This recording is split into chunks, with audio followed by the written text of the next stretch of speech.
طلبہ ہمیں ایک نہ ایک دن ضرور کامیابی ملتی ہے، اور یہ احساس کمتری کا شکار نہیں ہونی چاہیے۔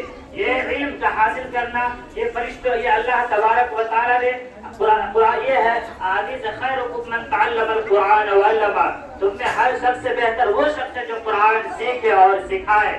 قرآن کی تعلیم، اس میں کہیں انجینئر کو بڑا نہیں کہا گیا، کہیں آفیسر کو بڑا نہیں کہا گیا، کہیں سائنسدان کو بڑا نہیں کہا گیا، سب سے بہتر وہ ہے جو قرآن سیکھے اور سکھائے۔